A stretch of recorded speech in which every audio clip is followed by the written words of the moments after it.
अगर आप भी ये गलती करते हैं तो आपके एनएलयू का सपना जो है वो टूट सकता है। So if you are doing these mistakes, common mistakes, then it can kill your NLU dream. क्योंकि सब विद्यार्थी का सपना ये है कि आप क्लैट एग्जाम को क्लियर करके आप टॉप एनएलयूज में जाकर अपने तैयारी जो है, अपनी पढ़ाई जो है वो पूरी करें और एक अच्छा लॉयर बने, राइट। तो चलिए शुरू करते हैं सेशन की। मैं सोनू कुमार आप सभी का वेलकम करता हूं क्लैट अड्डा 247 पर, और आज हम बात करने वाले हैं कि what are those common mistakes that can kill your NLU dream.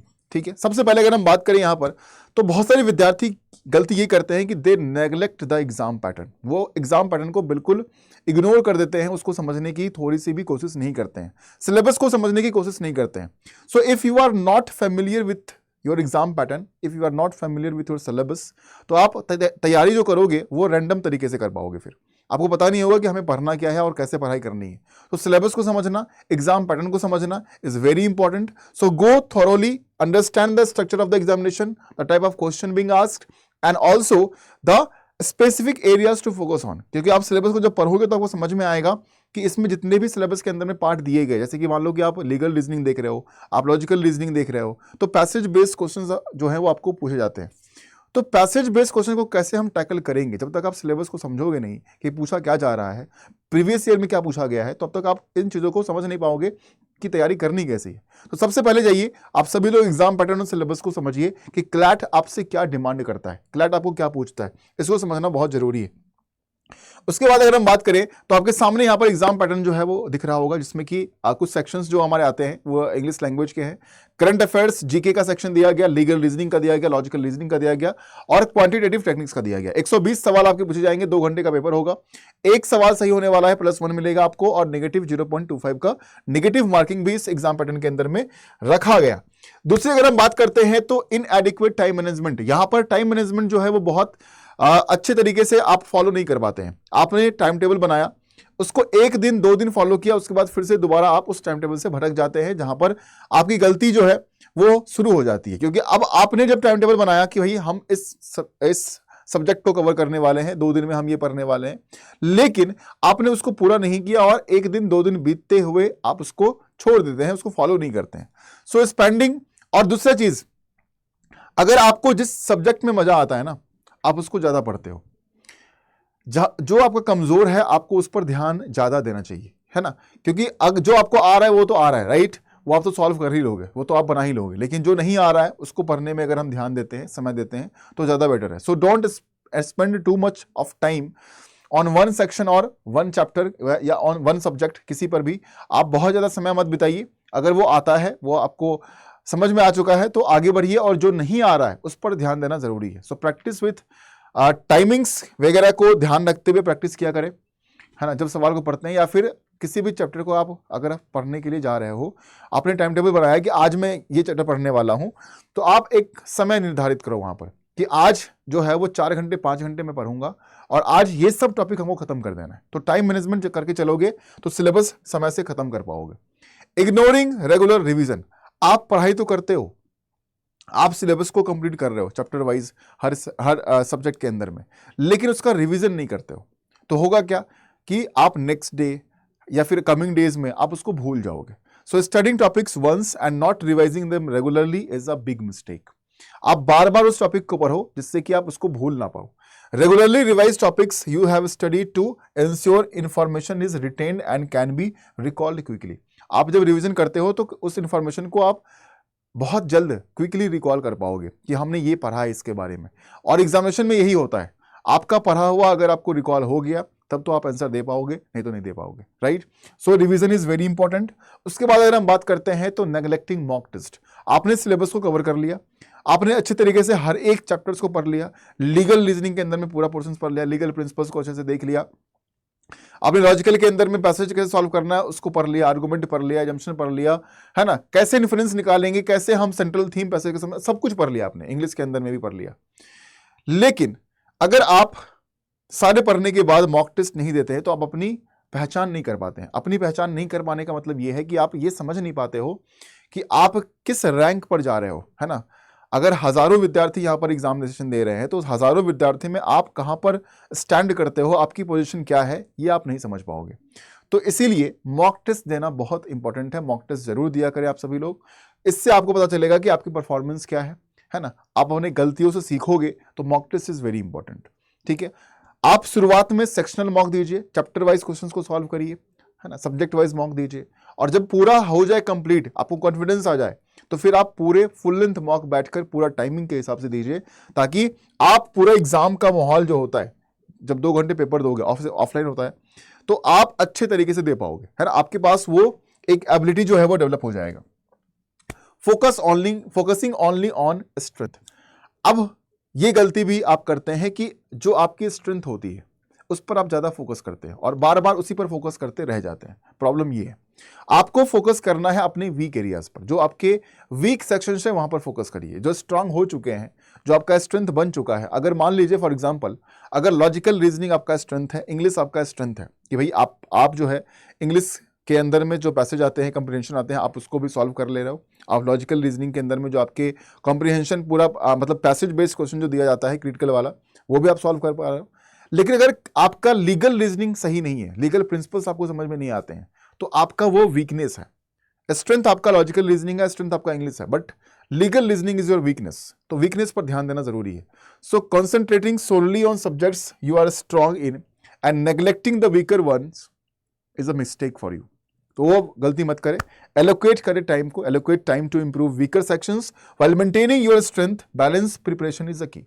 आप बैलेंस करिए, आप जो आपका स्ट्रेंथ बन चुका है ना, उसको टाइम टू टाइम आप रिवाइज करते रहो, लेकिन थोड़ा जो वीकर सेक्शंस है उसको सीखने के लिए, उसको जानने के लिए, समझने के लिए उस पर जरा सा समय आप दें, है ना, और टाइम के हिसाब से चलें तो ज्यादा बेटर होगा। Ignoring negative marking. बहुत सारे विद्यार्थी ये गलती करते हैं कि आप जब पेपर दे रहे होते हैं तो वहां पर आप नेगेटिव मार्किंग को इग्नोर कर देते हो, और बहुत सारे सवालों में आप गेस वर्क करते हो, तुक्का लगाते हो, जो कि गलत बात है। क्योंकि अगर वो गलत हो गया तो आपके नंबर कटेंगे, नेगेटिव मार्किंग हो जाएगा, जो कि अच्छा नहीं है। आपके नंबर कम आएंगे तो फिर एडमिशन नहीं होगा आपका एनएलयू में, राइट। इसीलिए आप not considering the negative marking scheme and गेसिंग आंसर्स रेकलेसली। आप अगर आइडिया है आपके पास, है ना, 60% 70% आपको लग रहा है कि नहीं ये सही है मेरा, तब तो आप गेस वर्क करिए। अगर 20% 10% अगर आपको लग रहा है कि नहीं कर देते हैं, सही हो जाएगा, नंबर आ जाएगा, तो आप मत करिएगा। यहां पर 100% वो सवाल आपका गलत होने वाला है, तो ये काम बिल्कुल नहीं करना है, ठीक है, क्योंकि वर्थ इट नहीं है ना वो। अगर नंबर आपका कटता है तो आप कट ऑफ से बाहर चले जाओगे। Lack of practice in legal aptitude and reasoning. वही मैं कह रहा हूं कि ये 2 पोर्शन ऐसे हैं ना जिसमें कि प्रैक्टिस की बहुत ज्यादा जरूरत है। लीगल प्रिंसिपल्स को समझना बहुत जरूरी है, पैसेज बेस्ड क्वेश्चंस को समझना बहुत जरूरी है। उसके ऊपर जितने भी सवाल पूछे जाते हैं, अगर आपको सवाल ही समझ में नहीं आएगा तो आप आंसर नहीं दे पाओगे। तो प्रैक्टिस इज द की। प्रैक्टिस आपको करना पड़ेगा, चाहे वो कोई भी सब्जेक्ट हो, लीगल हो, लॉजिकल हो, इंग्लिश हो, करंट अफेयर्स, जीके का पोर्शन हो, क्वांट का पोर्शन हो, हर एक टॉपिक को आपको अच्छे से पढ़ाई करनी है। कैसे हम लीगल प्रिंसिपल्स को समझेंगे, कैसे उसका क्या एप्लीकेशन वगैरह है, उसको समझते हुए अगर आप तैयारी करोगे तो आपके लिए इजी रहेगा। Insufficient reading habit. अगर आपका रीडिंग हैबिट अच्छा नहीं है तो फिर आपके लिए प्रॉब्लम है, क्योंकि रीडिंग हैबिट अगर अच्छा नहीं है तो आप पैसेज को बहुत जल्दी पढ़कर समझ नहीं पाओगे। और रीडिंग हैबिट डेवलप कैसे होगा, वो न्यूज़पेपर से होगा। अगर आप द हिंदू न्यूज़पेपर पढ़ रहे हो या फिर द इंडियन एक्सप्रेस को पढ़ रहे हो, उसके अंदर एडिटोरियल और ओपिनियन सेक्शन होता है, ठीक है। मैं एक बार यहां पर लिख दे रहा हूं, आप सभी लोग इस बात को नोट कर लीजिएगा। जब आप न्यूज़पेपर को पढ़ते हो तो न्यूज़पेपर के अंदर में यहां पर एडिटोरियल सेक्शन होगा, ठीक है, एडिटोरियल और ओपिनियन सेक्शन होता है, ठीक है। इस पर फोकस करेंगे आप सभी। द हिंदू न्यूज़पेपर आप पढ़िए या फिर द इंडियन एक्सप्रेस आप पढ़ सकते हैं। ये 2 रिकमेंडेड न्यूज़पेपर है, ठीक है, इस दोनों में से कोई भी पढ़ सकते हैं। और एडिटोरियल ओपिनियन के अंदर में जो भी आर्टिकल्स दिए रहेंगे उस पर आप फोकस करेंगे। So not developing a habit of reading newspaper, journals and legal articles is your mistake. आप उसको मत करिए, आप पढ़िए, कोई भी नॉवेल्स को पढ़िए, जर्नल्स को पढ़िए, मैगजीन्स को पढ़िए, लेकिन रीडिंग हैबिट आपकी अच्छी होनी चाहिए, तभी आप पैसेज को जल्दी समझ पाओगे। So make reading a daily habit, focus on current affairs, legal developments and enhance your comprehension skills. हर जगह पैसेज पढ़ना है आपको क्लैट के अंदर में, और उसके बाद सवालों का जवाब देना है। तो अगर रीडिंग आपकी अच्छी नहीं रहेगी तो आपको बहुत समय भी लगेगा और सही से आप जवाब भी नहीं दे पाओगे। तो ये काम करना शुरू कर दीजिए। Not analysing previous year papers. अगर आप प्रीवियस ईयर पेपर्स को एनालाइज नहीं करते हो तो भी आप जो एनएलयू का जो रास्ता है उस तरफ ना जाकर आप एक पीछे स्टेप ले रहे हो, क्योंकि जो एक पैटर्न क्लैट का रहा है, सवाल एग्जामिनर जो आपसे पूछ रहा है, अगर आप उसको नहीं समझे पहले, तो फिर तैयारी आप उस प्रकार से कैसे करोगे? सिंपल सी बात इतनी है, समझिएगा इस बात को। तो प्रीवियस पेपर को जब आप देखते हो तो आपको पता चलता है कि अच्छा एग्जामिनर जो है वो इस तरीके का सवाल हमसे पूछ रहा है ना। तो ये आपको समझ में आएगा ना ट्रेंड क्या है, किस ट्रेंड के अनुसार एग्जामिनेशन के अंदर में सवाल पूछा जा रहा है, डिफिकल्टी लेवल क्या है, वो इजी पूछ रहा है, मॉडरेट पूछ रहा है, डिफिकल्ट पूछ रहा है ना, किस प्रकार के सवाल पूछ रहा है। तो ये सब आपको मालूम चलता है जब आप प्रीवियस पेपर को एनालाइज करते हो। तो ये काम भी आप सभी लोग कीजिएगा कि प्रीवियस पेपर को आप अच्छे तरीके से एनालाइज कर रहे हैं। आप किसी से हेल्प लेने में डरते हैं, आपको हेल्प लेने में शर्म आती है कि भाई हम नहीं लेंगे, हम खुद से करेंगे। ऐसा कोई बुरी बात नहीं है कि if you are seeking help from someone, ठीक है।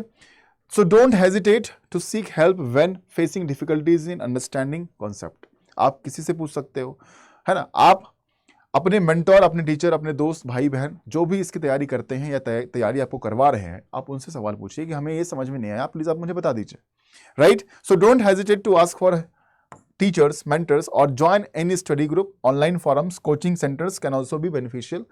जैसे कि अड्डा 24/7 आप सभी को, क्लैट अड्डा 24/7 आप सभी को बहुत ही बेहतरीन तरीके से क्लैट एग्जाम की तैयारी करवाता है और बहुत सारे रिजल्ट भी हमारे प्रीवियस ईयर्स में हो चुके हैं क्लैट को लेकर। तो आप सभी लोग अपना मेंटोर, अपना ऑनलाइन फॉरम जो है वो अड्डा 24/7 को सेलेक्ट कीजिए और तैयारी को बनाइए बेहतरीन। और आप ये भी कर सकते हैं कि आप मुझे एज अ मेंटोर चूज कर सकते हैं मेंटोरशिप के लिए। तो मैं आपको गाइड करता रहूंगा क्लैट एग्जाम को कैसे क्वालिफाई करना है और क्या क्या काम, क्या क्या पढ़ाई हमें करनी है, कैसे करनी है, क्या पढ़ना है, क्या छोड़ना है, हर एक पॉइंट के ऊपर हम डिस्कशन करेंगे। तो आप मुझे एज अ मेंटोर चूज कर सकते हैं। उसके लिए आप मुझे मेल कर लीजिएगा sonu.kumar1@adda247.com पर अगर आप मुझे मेल करते हैं लिखकर, तो हम आपसे बातचीत करके चीजों को समझा देंगे, ठीक है।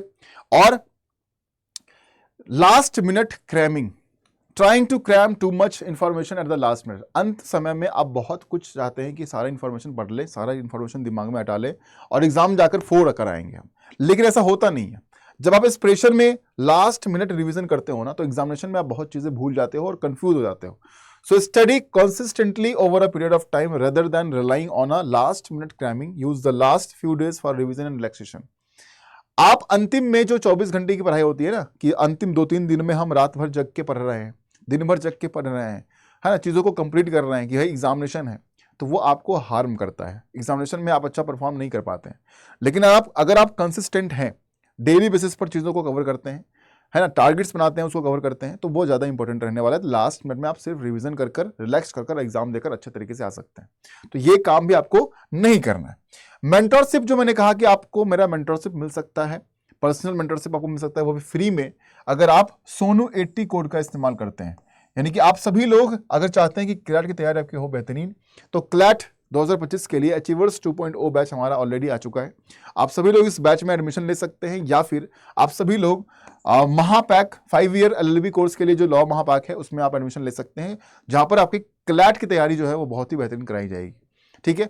तो जब आप इस बैच में एडमिशन लोगे और कूपन कोड में आप सोनू 80 कोड का इस्तेमाल करोगे, तो ये आपको यहां पर फ्री मेंटरशिप प्रोवाइड किया जाएगा। फ्री मेंटरशिप आपको प्रोवाइड किया जाएगा मेरे द्वारा, जब आप इस कोड का इस्तेमाल कर इस बैच में एडमिशन ले लेते हो, ठीक है। तो सभी लोग जाइए फटाफट अपने क्लैट की तैयारी को बेहतरीन बनाइए, अच्छा करिए और इस बैच में एडमिशन ले लीजिए फटाफट जाके, है ना। बैच में एडमिशन लेना कैसे है मैं आपको बता देता हूं। जब आप अड्डा 24/7 का ऑफिशियल वेबसाइट को ओपन करोगे, तो यहां पर आपको क्लैट के बैचेस आपको दिख जाएंगे। जैसे कि यहां पर हमारे पास सामने जो है वो क्लैट अचीवर्स 2.0 बैच दिख रहा है। प्राइस 11,040 रुपीज है। हम बाय नाउ करते हैं, बाय नाउ पर क्लिक करेंगे और यहां पर जैसा कि मैंने बोला कूपन कोड में आप इस कूपन कोड को अप्लाई करोगे तो डिस्काउंट होने के बाद 11,040 रुपीज में आपको पूरा बैच ये मिल जाता है। आप चाहें तो आप लॉ महापैक में भी इनरोल कर सकते हैं और उसको इनरोल करने के लिए भी हम वही काम करेंगे। यहां पर जाएंगे क्लैट पर, महापैक पर जाएंगे, यहां पर करेंगे हम बाय नाउ। बाय नाउ पर जाकर यहां पर सोनू 80, कौन सा कोड डालेंगे, सोनू 80, जो हमने आपको बोला कि इस कोड का इस्तेमाल करेंगे तो फ्री मेंटरशिप आपको मिल जाएगा। तो सोनू 80 कोड का इस्तेमाल हमने यहां पर किया, हमने कर दिया अप्लाई, प्राइस डाउन हो जाएगा और पूरे 12 महीने के लिए, कंप्लीट 12 मंथ्स के लिए आपको ये लॉ महापैक मिलता है, जिसमें कि आपको जितने भी बैचेस हमारे क्लैट के लिए आएंगे या फिर डिफरेंट लॉ एग्जाम्स के लिए आने वाले हैं, वो सभी बैचेस आपको यहाँ पर दिया जाता है। ठीक है, तो आप इसमें भी इनरोल कर सकते हैं, दोनों में से किसी में भी कर सकते हैं, लेकिन करना इज इंपॉर्टेंट, तो आप सभी लोग इनरोल कर लीजिएगा। अगर कोई कंफ्यूजन, कोई दिक्कत हो तो आप मुझे मेल कर सकते हैं, ये मेरा ईमेल आईडी दिया गया है sonu.kumar1@247.com। यहाँ पर आप मुझसे गाइडेंस, मेंटरशिप के लिए बात कर सकते हैं।